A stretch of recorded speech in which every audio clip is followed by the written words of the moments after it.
can talk about that too. But, historically speaking, the pressures that a place like Germany are under are huge. And when something snaps, it all snaps. So the Russians are looking at the Western periphery here, and they realize that this is their last chance. If they don't do it now, it's not going to be done. And it appears that the Germans still have the capacity to reinvent themselves. Or they look south to the southwest and they see a Turkey that is one of the healthiest demographies in the world, one of the largest industrial economies in the world, that is bit by bit extending their influence throughout the broader region. Well, part of that broader region includes Crimea. So from the Russian point of view, history is nowhere near over. We were just on a bit of a pause for a while. Well, the Russians definitely see themselves as aggrieved, and they definitely see themselves in the victim role and a bit of a savior complex. The ongoing joke in diplomacy circles is that the problem with the Russians is they have a superiority complex based on an inferiority complex, as opposed to the Chinese, who have a superiority complex based on a superiority complex, but different topic.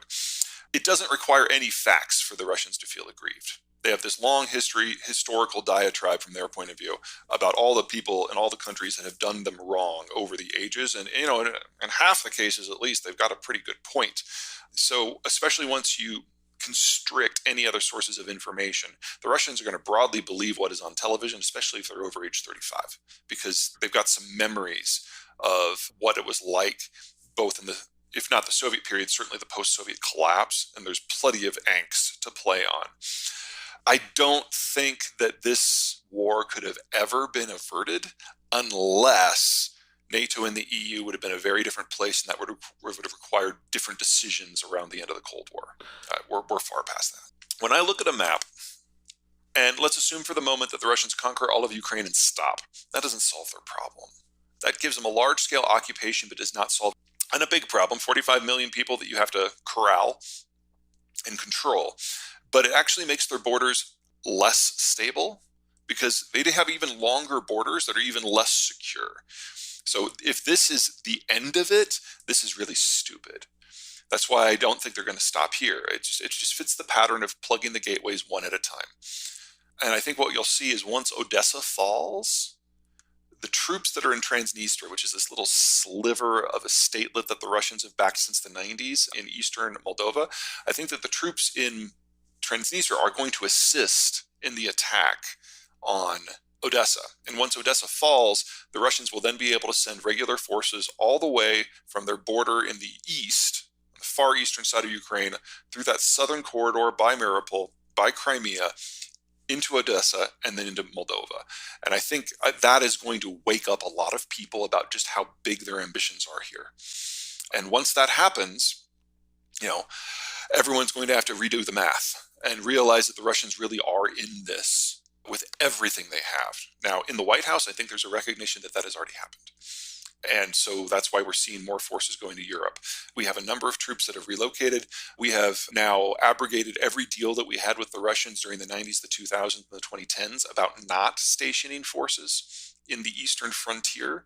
And we're seeing Patriot batteries going into places like Latvia and Poland and Hungary and, of course, Romania. So bit by bit and day by day, the Western response is strengthening as it kind of awakens to the scale of what it is the Russians are actually after. But again, we now know that in a direct American-Russian confrontation, the Russians will lose on the conventional battlefield. Which means if you've got 1 million or so Russians occupying Ukraine, the remaining tools are nuclear. They will not have the forces necessary to challenge the Western alliance and the Americans in particular, because they're going to be using too many forces to occupy Ukraine. So it is essential that they not leave Ukraine.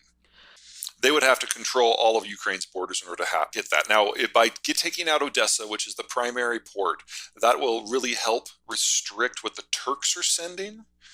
But if you're talking about the Stingers and the Javelins, the air defense systems, all the anti-tank weapons that are coming in from the western side, you're talking about having to secure the entirety of the... They have already threatened the nuke card for that reason. Specifically, they've linked those two together. And I think everybody has called their bluff on that, because we saw absolutely no increase in preparation of their nuclear forces after Putin gave that order. And Putin...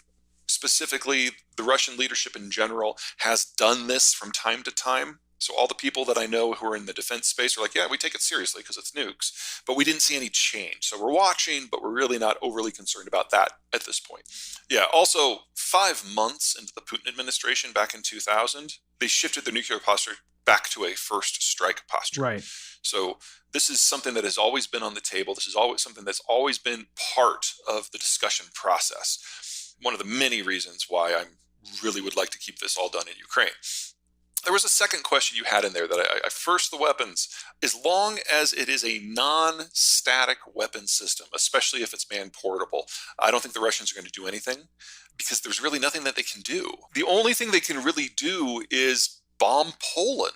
And then they've crossed the red line, and then all of a sudden we're talking about having the no-fly zone that the Ukrainians have been asking for becoming a lot more aggressive than just a no-fly zone.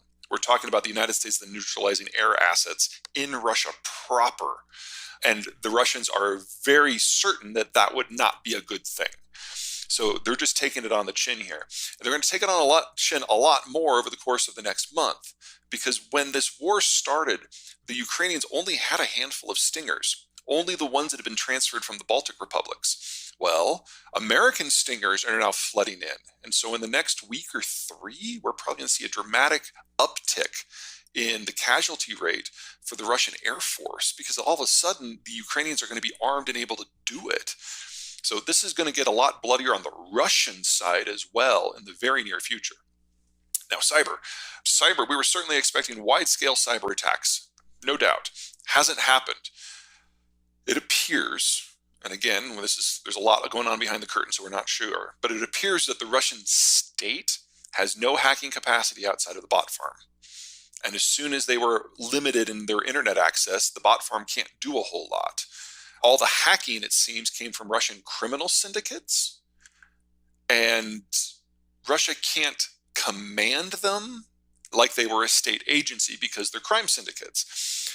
And so we haven't seen an uptick in hacking from those groups. It's entirely possible that some of them are actually sympathizing with the Ukrainians a little bit.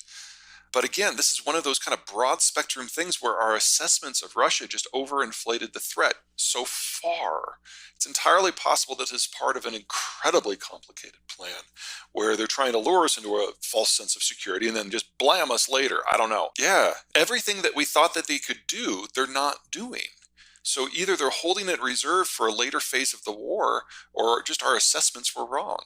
And with every extra casualty, every plane that gets shot down, every convoy that gets shot up, every day that the cyber doesn't happen, you got to wonder whether or not those assessments were just completely off.